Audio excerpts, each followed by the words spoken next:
The social construction of reality is a core concept in sociology, one that unnerves Christians probably more than any other. What does it mean? The social construction of reality refers to the process whereby people continuously create, through their actions and interactions, a shared reality that is experienced as objectively factual and subjectively meaningful. In other words, the social world is not simply given, it is not natural, it is not revealed, it is not even fully determined. It's made and made up by people. It is transmitted by people. What we have not learned from our own senses, our own intuition, or our own reason, we have learned directly from other human beings. So 95% of what we know, we have simply accepted from what other people have told us. Even what our own senses and intuition and reason tell us is highly shaped by what other people have told us. For example, what counts as reason. The social world could therefore be otherwise. It could be altered. The social reality in which humans live is not inevitable. It is not natural. It can be scary to ponder the possibility that our reality isn't real, but it can also be liberating. We can literally change the world. It can be deconstructed and reconstructed as it has been continuously throughout history. The sociological question is not what is real, nor even how do we know what is real. The sociological question is how does anything come to be accepted as real? And there are three phases to the process. The first is externalization, the process whereby individuals, by their own human activity, create their social worlds.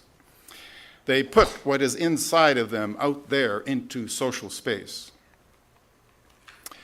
Our environment consists of both a physical environment, which we call nature, which is given to humans, and a social environment, which we call culture, which is created by humans.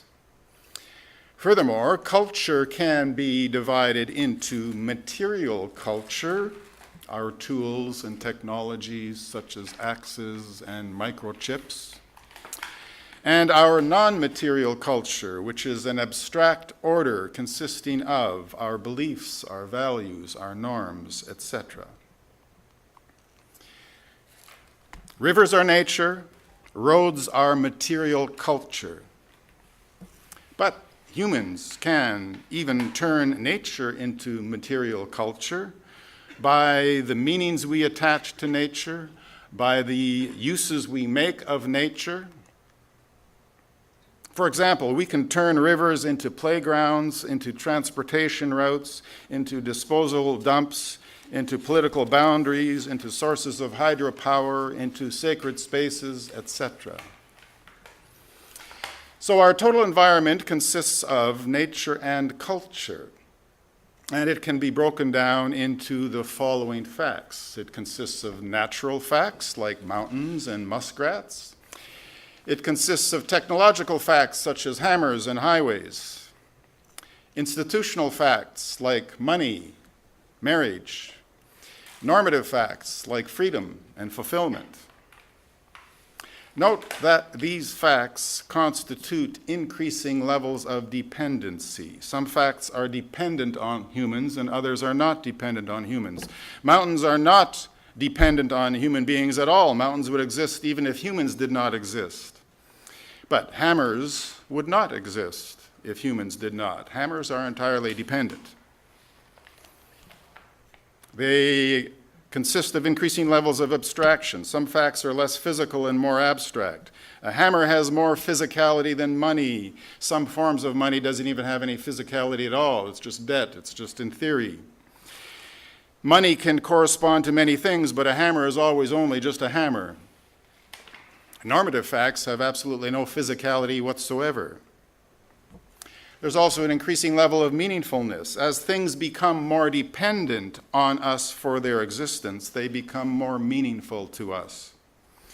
Freedom is more meaningful to us than a hammer, more meaningful to us than money.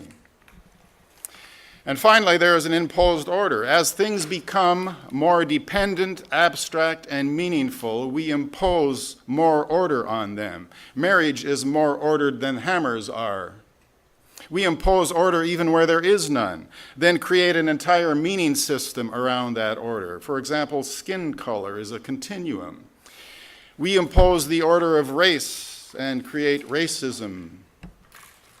Note that because meaning is functionally dependent, abstract, and ordered, it is contingent and precarious. It can be changed because it's not attached to anything. It's a whim of history. Why are people willing to kill or die for meanings, such as religion? Why? Because it does not come to us as contingent or precarious or unstable. It is presented to us as a hard reality through the process of objectivation. Precarious meaning must be made to appear stable, unquestionable, taken for granted. Externalizations, that which we humans externalize, are made into objective reality that has consequences for us because it acts back on us. It coerces its creators.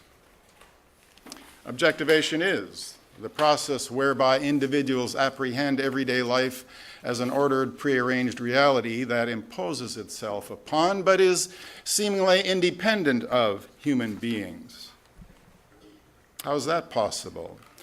Well, that's a result of four things. Institutionalization occurs when meaningful behaviors become routinized or habitual.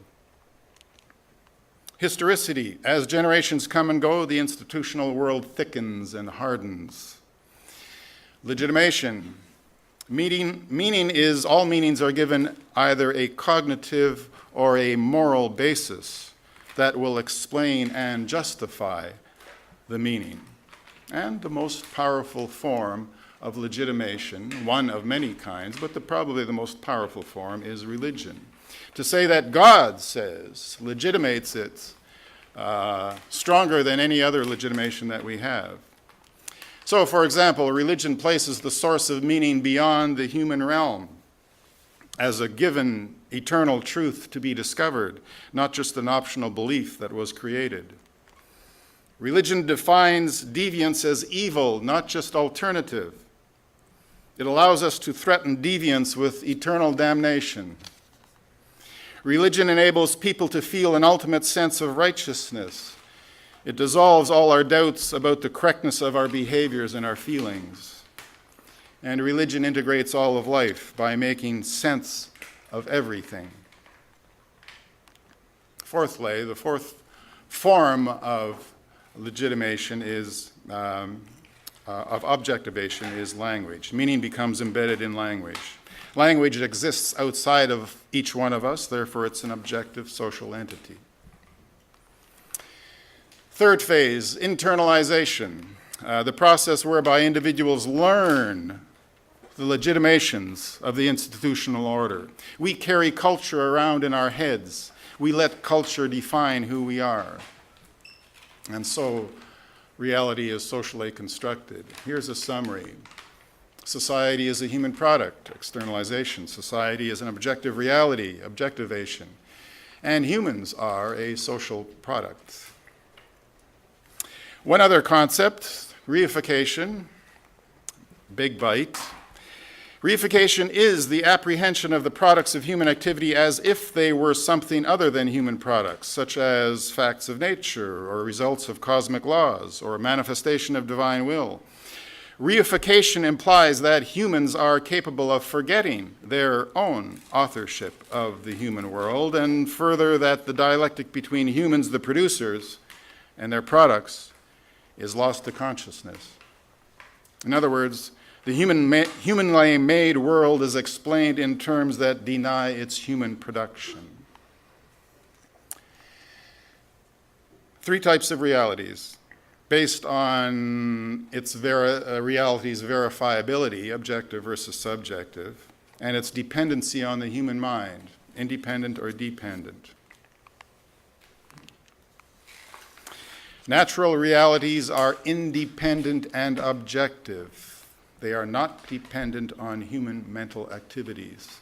All the physical facts of the universe exist in reality independent of any human activity.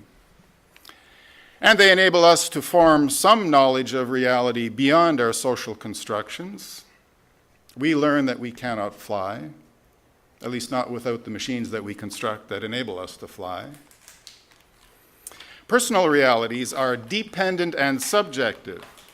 Beliefs held by persons that are real to those who hold them, but that have not been socially institutionalized. In other words, they are mentally dependent because their existence depends on human cognitions.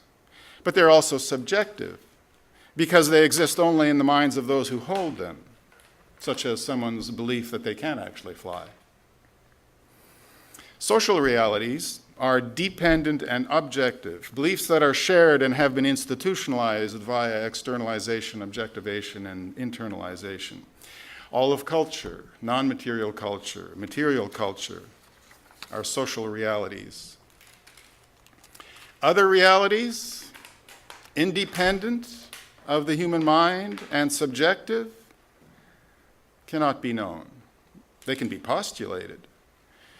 But as soon as they are postulated, they immediately become mind-dependent and social. So, concepts of the supernatural or the superpersonal or the super-social, concepts of God. All human knowledge is conceptually mediated and influenced by sociocultural factors. We enculturate even rivers. We turn rivers into culture. But three dimensions of reality are entirely socially constructed: technological, institutional, and normative facts. Humans construct roads, not rivers, but we construct the meanings of rivers, even if not the rivers themselves. Conclusions. Practical embodied activity in the material world is part of human knowing and being. Some human existence cannot be reduced to cognition or to language or to socially constructed knowledge. The need to eat, the need to breathe, the need to avoid defying gravity is knowledge that we derive directly from nature. People do not live only in a world of ideas or concepts or meanings. As Kundera said, "I think, therefore I am," is the statement of an intellectual who underrates toothaches. Humans do not socially construct all reality, but rather primarily their beliefs about reality. Beliefs are not substitutes for the things that beliefs are about, such as what a toothache means. And it comes down to the physical nature given by God compared to the social culture constructed by humans. So, perhaps the best conclusion is to say the social construction of social reality, the technological, the institutional, the normative. Francis Bacon's notion of two books remains helpful. God's world, the general revelation, is given directly to humans by God. God's word is special revelation given indirectly to humans by God, but through other humans, and to that extent is socially constructed. And that's why some trust God's world more than God's word, because they trust the messages in divinely constructed physical nature more than the messages in humanly constructed texts. I've given only a brief description of the social construction of reality, not an evaluation or critique of it. Final question: Is God a mind-independent objective fact or a mind-dependent social construction? My beliefs about God are clearly social constructions. My faith is that the reality of God lies beyond those constructions.